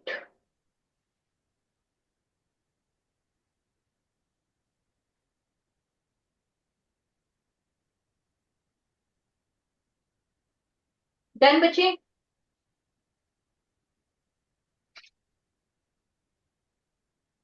ये समझ आ गया सबको? तो मुझे अब कोई ये reason बताइए how we can prevent our self from overloading, हम कैसे प्रिवेंट करें?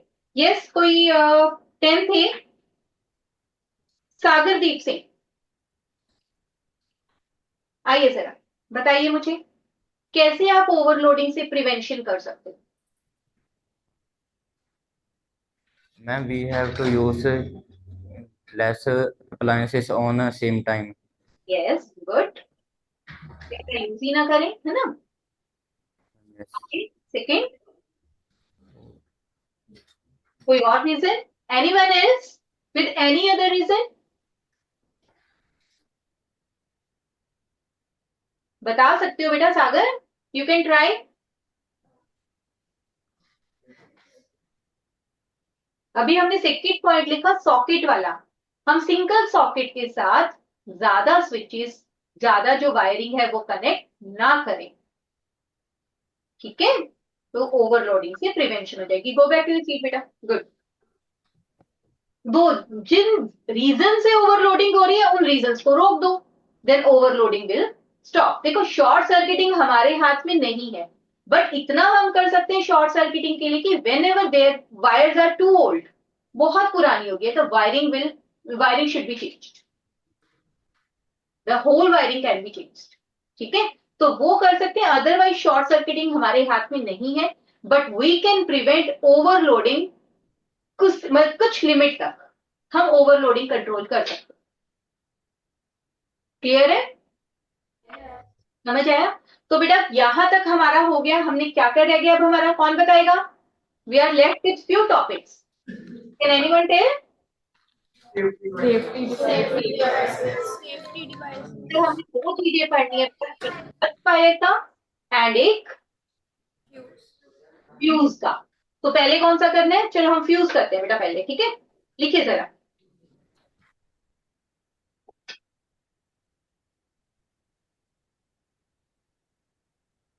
चलिए पहले लिखिए fuse.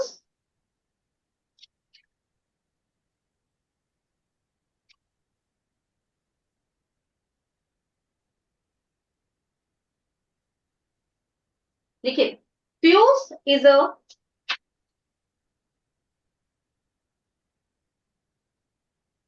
fuse is a safety device. Fuse is a safety device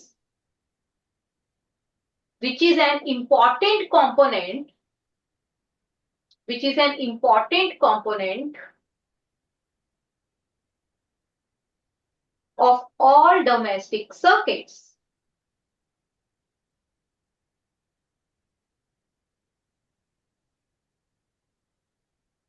A fuse, आपने इलेक्ट्रिसिटी चैप्टर में फ्यूज को डिस्कस किया था बेटा? वहां पर भी आता है ना टॉपिक फ्यूज का, किया हुआ है ना। हाँ, तो यहाँ पर हम फ्यूज को सिर्फ सेफ्टी डिवाइस के पर्पज से पढ़ेंगे, ठीक है।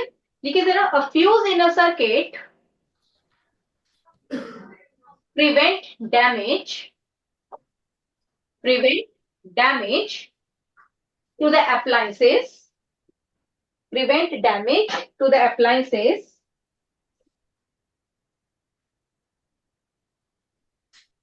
and the circuit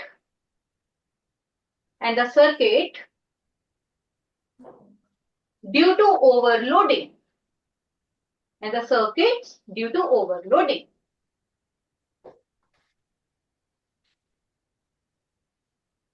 Due to overloading. अब फ्यूज में होता क्या है बेटा? How does it work?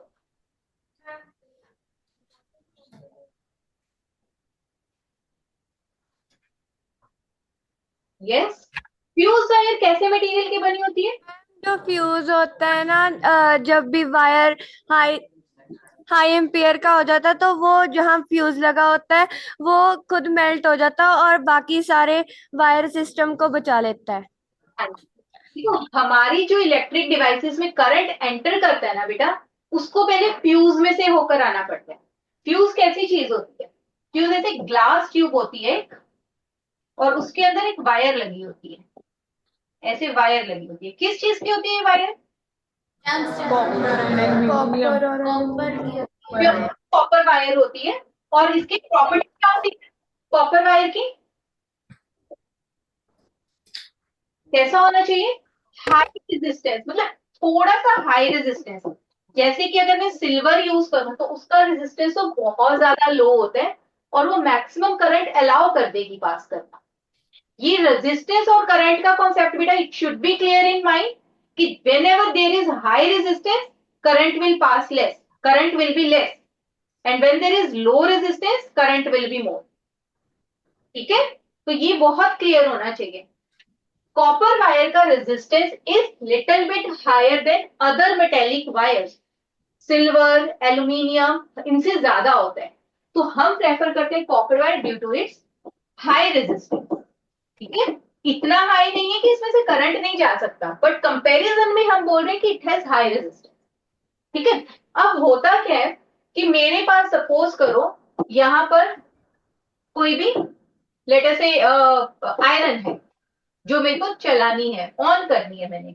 इस फ्यूज से जो वायरिंग कनेक्ट थी आयरन की तरफ, उसमें आ रहा था बहुत ज्यादा करंट। अब क्या होगा? ज्यादा करंट आने से, अभी हमने पढ़ा heat is directly proportional to I square R T. More the current more will be the heat. अब ये जो वायर है ये क्या हो जाएगी? बीच में से टूट जाएगी। क्या हो जाएगी? ये वाली वायर बीच में से ब्रेक हो जाएगी। ठीक है, ये टूट जाएगी। अब ये टूटे हुए वायर में से क्या करंट आगे पास करेगा? नहीं कर सकता। तो अगर हायर करंट आता और ये वायर ब्रेक ना होती तो वो हायर करंट हमारे आयरन में भी चला जाता। तो ये हमारी डिवाइस खराब हो सकती थी।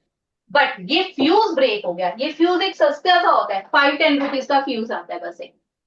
तो ये खराब करना ज्यादा बेटर है या हमारी इलेक्ट्रिक डिवाइसेस को खराब करना? ये खत्म, तो इसकी जगह न्यू लगा देंगे हम फ्यूज।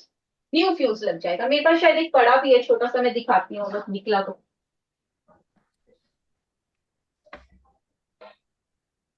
पर वो किसी और चीज का फ्यूज है, मतलब होता है ऐसा ही है। ये देखो, देख रहे हो? जूम करके दिखाऊं?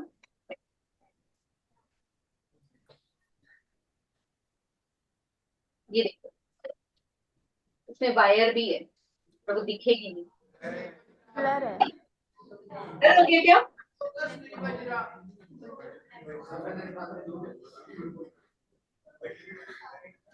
अरे ऐसा कुछ फ्यूज होता है, देखो इसके मेटालिक एंड्स होते हैं, बीच में ग्लास ट्यूब के अंदर वायर लगी होती है। ये ब्लर आ रहा है क्या आपको बेटा? रुको, अभी देख, इसके ऐसे दो मेटालिक एंड होते हैं, मेटल्स लगी होती है और बीच में वायर होती है। ऐसा ये जो हमारे मीटर में लगता है उसमें थोड़ा बड़े साइज का होता है। ठीक है, उसमें बड़े साइज का फ्यूज होता है, ऐसा कुछ होता है ग्लास ट्यूब। क्लियर? तो क्या चीज होती है, ये वायर टूट जाएगी और करंट आगे कॉन्टिन्यूटी में पास नहीं करेगा, तो हमारी इलेक्ट्रॉनिक डिवाइसेस सेव हो गई। अब ये करंट हायर किसी भी कारण से हो सकता है, ओवरलोडिंग के कारण भी हो सकता है, या मेटेलिक अप्लायंस के अंदर कोई प्रॉब्लम आ गई तब भी हो सकता है। And third, fluctuation of voltage हो रही है, बहुत ज्यादा समर्स में क्या होता है, वोल्टेज बहुत ज्यादा फ्लक्चुएट करती है। वोल्टेज फ्लक्चुएट करेगी तो करंट क्या होगा, सेम रहेगा या चेंज होता रहेगा? चेंज होता रहेगा। तो क्यों चेंज होगा, मुझे ये बताएगा, करंट और वोल्टेज में क्या रिलेशन है, वोल्टेज और करंट में? यस, अगर वोल्टेज ज्यादा हुई तो करंट भी अप हो जाएगा, वोल्टेज कम हो गई तो करंट भी कम हो जाएगा।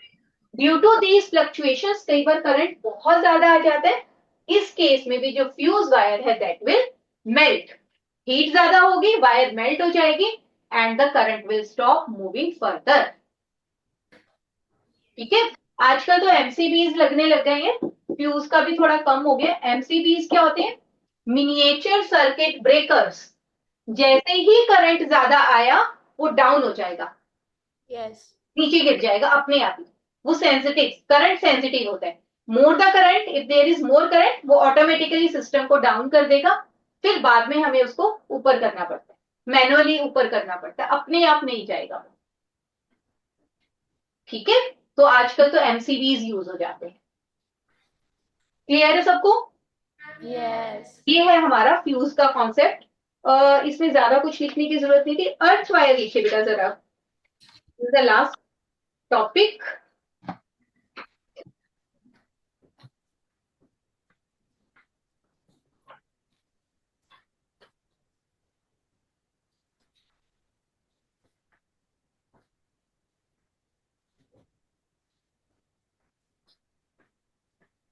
अर्थ वायर में लिखिए, अर्थ wire is also a safety device, earth wire is also a safety device especially for those appliances, especially for those appliances which have the metallic body, which have the metallic body.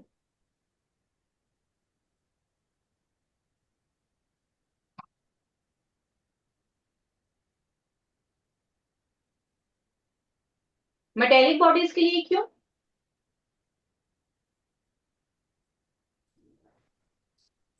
Metallic bodies में ही leakage of current ज्यादा होती है। ठीक है, अगर किसी appliance की body बाहर से इंसुलेटेड है, प्लास्टिक की है, ठीक है, या किसी फाइबर की है, तो वो हमें इलेक्ट्रिक शॉक नहीं देगी। मेटेलिक बॉडीज के केस में हमें इलेक्ट्रिक शॉक लग सकता है, क्योंकि कई बार क्या होता है, फ्यूज वायर मेल्ट नहीं हुई और more current is coming to the device, वो एक्स्ट्रा करंट लीक हो जाएगा। लीक होने का मतलब है डिवाइस ने उतना ही करंट लिया जितना उसको नीडेड था, बाकी बचा रह गया, वो फिर पूरी डिवाइस में स्प्रेड हो जाएगा। ठीक है, वो एक्स्ट्रा करंट आपको शॉक दे सकते हैं। क्लियर हुआ ये? तो वो मेटेलिक डिवाइसेस में इसलिए हमें safety device for earth wire is more necessary. Now how it works, ये काम कैसे करती है? ठीक है, आगे लिखिए, the metallic body is connected to the metallic body. आपको ये 3 पिन प्लग देखा होगा ना, ये सबसे ऊपर अर्थ वायर लगती है, यहाँ पर अर्थ वायर यहाँ कनेक्टेड होती है। ये जो दो नीचे छोटे पॉइंट होते हैं, एक में लाइव वायर और एक में न्यूट्रल वायर, ये चेंज करके भी लग सकता है, न्यूट्रल की जगह लाइव और लाइव की जगह न्यूट्रल भी लग सकती है, बट अर्थ वायर की पोजीशन इज फिक्स्ड। ठीक है, चलिए, the metallic body is connected to the earth wire, earth wire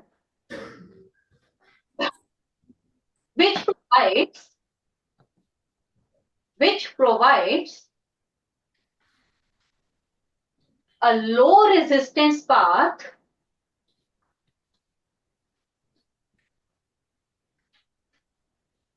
low resistance path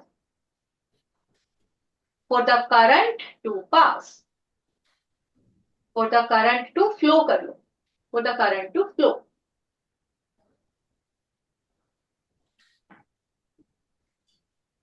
Thus, comma, it ensures that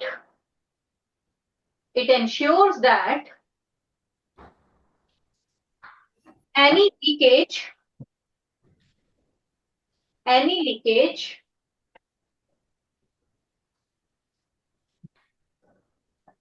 of the current in metallic body,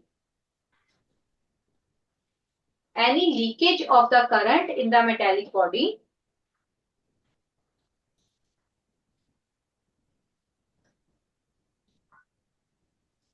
of the appliance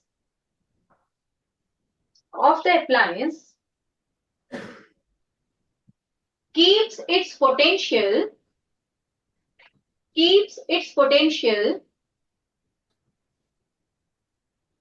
to that of the earth,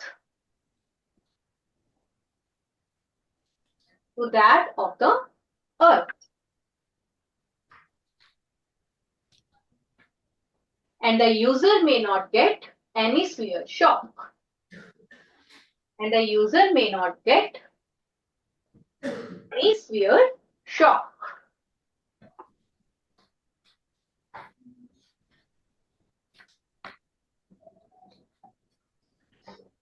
ठीक है बच्चे, देखो इसमें हुआ क्या, जितनी भी हमारी अर्थ वायरिंग होती है, जहां पर भी होती है, वो सारी फाइनली कहां पर पहुंचती है, हमारे इलेक्ट्रिक मीटर में। इलेक्ट्रिक मीटर से एक, सपोज ये हमारा इलेक्ट्रिक मीटर है, ठीक है, सारी वायरिंग यहां पर आई, यहां से एक वायर अर्थ में ड्रॉप की जाती है, अर्थ के अंदर, ये अर्थ के अंदर है, ठीक है, ये क्या है, एक मेटेलिक प्लेट है, this is the metallic plate, जिसको 0 वोल्ट पोटेंशियल पे रखा जाता है, ठीक है, इसका potential as low as possible try किया जाता है 0 रहे, बट जितना लो हो सकता है उतना बेटर है।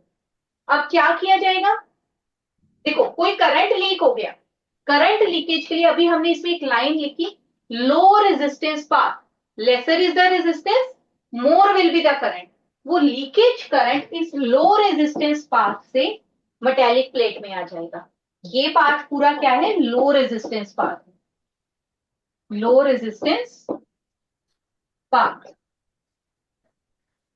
ठीक है, सो दैट वो एक्स्ट्रा करंट इजीली यहां से पास करे और फाइनली अर्थ में चला जाए, ठीक है, इससे क्या होगा, हमें इलेक्ट्रिक शॉक नहीं लगेगा, अगर लगा भी तो उतना स्वीयर नहीं होगा जितना हो सकता था। इज दिस क्लियर, कैसे अर्थ वायर काम करती है, ये अर्थ वायर को ड्रॉप किया जाता है, और अर्थ वायर का पोटेंशियल कितना रखा जाता है, जितना पोटेंशियल उस इलेक्ट्रिक डिवाइस का है, सेम पोटेंशियल पर वो अर्थ वायर रहेगी, ताकि higher potential, suppose earth wire आपकी 200 वोल्ट के पोटेंशियल पर है, तो 200 से 0 वोल्ट की तरफ वो अपने आप ही ट्रेवल करने लग जाएगी, क्योंकि करंट कैसे मूव करते हैं, from higher potential to lower potential, earth wire is on higher potential, metallic plate is on lesser potential, बीच में लो रेजिस्टेंस पाथ दे दिया हमने, so the current can flow easily, main current नहीं, extra current जो भी leakage के कारण हो। इज दिस क्लियर, समझ आया ये सबको? So this is all about your chapter. I think all the topics are covered. किसी ने कुछ पूछना है बेटा, कोई डाउट किसी का रिगार्डिंग एनी टॉपिक, ऐसा नहीं जो आज की है वही, कोई प्रीवियस टॉपिक्स का भी जो आपने ऑलरेडी कर रखे थे उसमें से भी कोई डाउट है तो you can ask.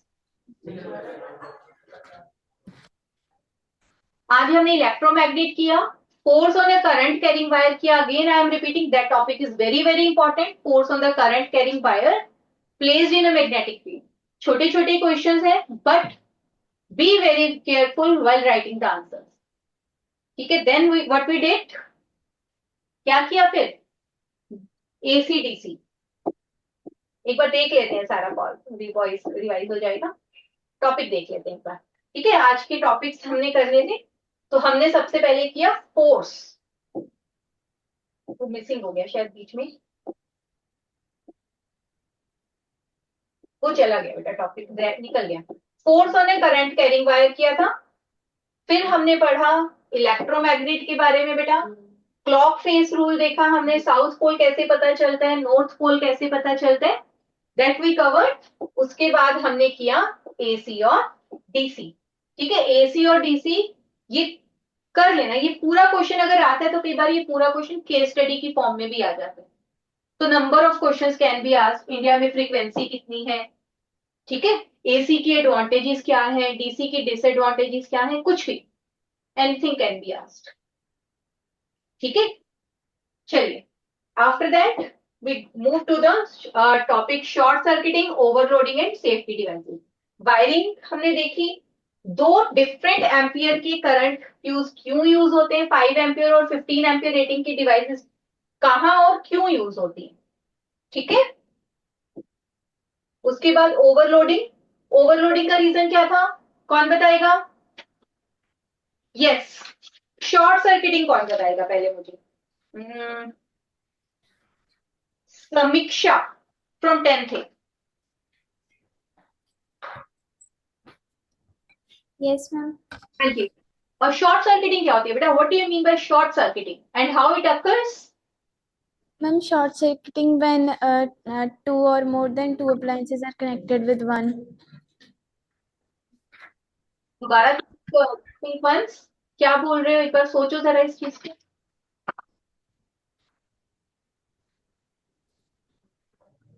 Are you talking about overloading और short circuiting. Ma'am, when neutral wire and earth wire come in connect. Neutral wire तो ठीक है, बट अर्थ वायर गलत है बच्चा। Neutral wire and Live wire and neutral wire. Comes in contact with each other. और वो क्यों आएगी कांटेक्ट, उनके ऊपर तो इंसुलेशन भी होती है, वो तो कवरिंग होती है उनके ऊपर, वो कांटेक्ट में क्यों आएगी। ये प्लास्टिक इंसुलेशन एक दूसरे के कांटेक्ट में आ रही है तब कुछ नहीं होगा, तब तो कुछ भी नहीं होगा। अगर अगर वो नहीं होगी तब होगा। इंसुलेशन किसी रीजन से हट गई, खत्म हो गई, Yes. अंदर की जो कॉपर की गोल्डन गोल्डन सी जो वायर्स होती हैं, they will come in contact with each other. Yes, ma'am. Short circuiting क्यों हुई फिर जब वो मीट कर जाएंगी तो उनमें जो करंट फॉर्म होगा फिर उसके साथ शॉर्ट सर्किटिंग हो रहा है। ज्यादा होगा, Yes. करंट विल इंक्रीज और decrease, Current will increase. And why the current is increased, resistance ज्यादा होगी, रेजिस्टेंस कम होगी। रेजिस्टेंस कम हो जाएगी, है ना, हाँ। करंट विल इंक्रीज, बहुत लार्ज अमाउंट में इंक्रीज हो जाएगा, and which will cause short circuit. All about short. Yes ma'am. Okay, ठीक है बच्चे, और किसी ने कोई डाउट पूछना है बेटा, एनीथिंग, नथिंग, कुछ भी नहीं पूछना, सब समझ आ गया है ना, इंटेलिजेंट बच्चे हैं। चलिए, आपका आई कार्ड सेट हो गया था,